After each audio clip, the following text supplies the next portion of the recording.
Hey golfers. So we've already talked about grip leverage and positioning, hip bend, knee bend, and proximity from the golf ball, and how we can make part of our process eliminating those static variables. We've only got a couple left until we have a tour level pre-shot routine process. So we're gonna go through a process that's gonna help you get stance width and ball positioning. Two things that change slightly through your bag. Pitching wedge starts with hip width, ball center. Driver ends up with way outside of our shoulders, our most extreme, and the ball all the way off our left foot. So we're gonna talk about how you can gauge where each ball should be and where your stance width should be. So we're gonna get started with our pitching wedge. We're gonna go small to big just because that's how it's gonna be gradual for us. I've got a yardstick here. I think a yardstick is one of the most underrated tools, training aids that we can find out there. Really inexpensive. You can use it to practice putting. You can use it to practice stuff like stance width. You can even use it as a putting aid where you put a golf ball on the yardstick and try and hit the ball down the yardstick. See if you can keep your club face and path square enough to be able to get it down that line. It's a fun, easy training aid. We're gonna use it for stance width today.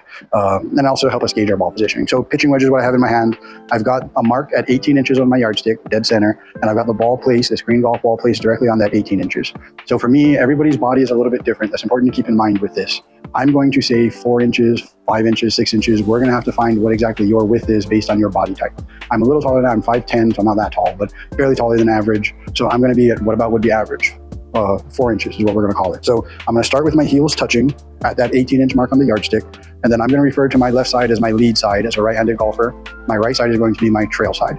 So with my lead side for every one of these except my fairway woods and driver, I'm gonna step out the 4 inches I just talked about. So that gets the inside of my left foot down to this 14-inch mark on the yardstick. I'm gonna repeat that and go back to 22 with the right side, which is gonna get the ball directly between my heels, and my heels are directly under my hips. That gives me good balance, but I don't need a whole lot of power with my pitching wedge. It just gives me enough to have a good solid base so I still have good rotation with my body. All right, so that's pitching wedge. I'll get myself set. Boom. The other thing to keep in mind is that we often have a lot of our clients flare their toes based on injury history, based on how tight your hips are. And so if I was to flare my toes, all of a sudden that throws my numbers off a whole lot. Now I'm closer to like 12 and 25 over here. And so I have to keep in mind, it's not the toes that I'm using as a gauge, it's my heels, which even though I flared them out, my heels are still at that 14 and 22 inch mark. So keep that part of this process in mind as well. I generally go here first with my feet perpendicular to the target line, step out, and then I'll do whatever I need to do with flaring my feet. All right, pitching wedge done. Next, we are going to go to, I believe, my 7-iron. So 7-iron is neutral. It's our middle club. We have 14 clubs right in the middle. And so this is our neutral club. This is one we recommend people practice with most often, 6 or 7, just because if you can do it with a 7-iron, you can generally do it pretty well with the other clubs as well. So same process. Get myself set, my grip. I would go through my entire setup process that we talked about in previous videos. Now from here, I've got my heels touching, ball right in between, back to 14 with my lead foot. But now instead of going to 22, I'm going to like 24, maybe even 25 or so. Generally, I'll go back about 1 inch per club just to give myself some kind of consistent base to have. Again, if you're a little bit taller, it might not be an entire inch. If you're a little shorter, it might be a little more than an inch. Give yourself a little bit more of a base. So I'm gonna do that again, get my grip leverage and positioning. Arms on top of my chest, chin up, bend, bend, bend, shuffle so the ball's center. Then I'm gonna step out to 14. You can call it 24 and a half with my backside. And all of a sudden now I'm ready to go. I've eliminated a ton of pre-shot variables. Sweet, 5-iron. So I'll mention the 7-iron. Now that I'm stepping out those extra couple inches, I'm no longer hip width. I'm just outside of my hip width, but still inside of my shoulders. 5-iron, once we start getting into the long irons, is where I finally start getting outside of my shoulder width. We see so many people that have like a 9-iron in their hand, and they're standing like this. And it's like, you have such a short club, how are you gonna have any hip mobility to be able to swing it the right way? So we need to be more aware of being progressive through our bag. 18-inch mark, I'm gonna start there before I do my setup this time. Get my grip leverage, arms on top, fall, fall, fall, chin up, bend, bend, bend. All right, now I can shuffle myself back a little bit, looking for that 14 inches of my lead side again, 4-inch step out, and then I'm gonna go about double this side. So instead of, again, 22 was where we started with pitching wedge, now I'm going all the way back to about 26, 27 or so. Gets me a little bit further behind the golf ball with my upper body, which is a good thing. I'm not going here with my chest. I don't want my chest on the ball. I want my chest behind the ball. My tailbone can be more on the ball, and that gets me kind of a reverse K type setup, which once I get into my long irons is something I really want. I need to have more side bend in my setup. I need to have my upper body more unstacked from my lower body.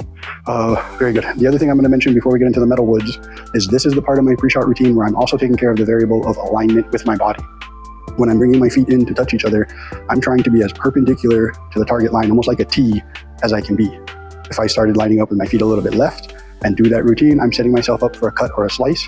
Same thing with the other side. If I was aiming a little bit closed before I did it, and even subconsciously without realizing it, couple degrees makes a big difference over 200 yards, and all of a sudden I'm aimed 20 yards right without realizing it. If I make a good swing, I'm usually going to overdraw or hook it, or leave the club face wide open if I don't know how to release it yet. Very good. Let's get into our hybrids real quick. Hybrid and driver will be our last two. So again, looking for that T we just talked about, trying to be perpendicular to my target line. Going grip leverage, arms on top, elbows together, fall, fall, fall, chin up, bend, bend, bend, bend, bend. Got myself set. 14 again is what I'm looking for. I'm going to go out about, last time we doubled and went about 8 inches, which was about 26, 27. Now I'm looking for like 29 or so. Well outside of my shoulders. For these longer clubs, it feels like I'm at a stance where I'm trying to jump. I can feel my hamstrings and my glutes a lot more engaged, pushing into the ground a lot more because I need to get these base muscles a lot more engaged. Again, flip side of the people who are too wide, we see people with long clubs that are here. You're not going to be able to use your legs because your brain is just holding on for dear life within balance. And if I can get a little bit wider, I have a lot more balance, a lot more ability to use my big muscles that way. Very good. We're going to touch on driver because driver always has a couple of things that make it unique to the other clubs. I'm going to have to slide this forward. When we do driver lessons, you will hear us many times say, this is something that I would never tell you to do with an iron, but driver just has slightly different laws to it. So this time we're not going to step out with the left side. I want to play the driver, or the lead side, excuse me. I want to play the driver off of the inside of my left foot. And so that's where we've been starting this whole time. Heels touching, ball in the center. That gets me inside of the left foot. And that's, driver is a very specific golf club. So we do have people we encourage to step out just a little bit and definitely flare out that front toe. So for me, it's really just flare out that front toe. And then I'm going to drop this backside back to about 36 or so, using the whole width of the yardstick. Again, thinking about if I can try and jump and touch the ceiling up there, I would fail miserably, but this is about where I would start. So I want to make sure that I have that good base. The other thing that's unique with driver, remember, head and chest need to be back, most unstacked of my driver, because I'm trying to hit up on it. And if I start like this, you can already see I can't do that, right? I gotta be behind it a bunch more, and that gets me reverse shaft lean, which is something that's not happening with any other golf club in my bag, or at least shouldn't be. So set, boom, ready to go. That's a huge, huge variable. Take care of 2 big pieces. You can have a robotic golf swing, but if you put the golf ball in a different place every swing, you're gonna get a different result. Same thing with your stance width. You're not going to be able to control where the center or the bottom of your swing is if you have a different stance width for every swing. I know it seems like a lot and oddly specific. Guys, golf is oddly specific. If you don't know that by now, it's time for you to start understanding we need to be very insistent about the process we're following before we hit the golf ball, so we can take care of as many variables and make the swing as easy as we can, or at least not make it more difficult on ourselves. Thanks for watching. It's rainy here in Atlanta. I hope it's a little clearer where you are. Have a great weekend.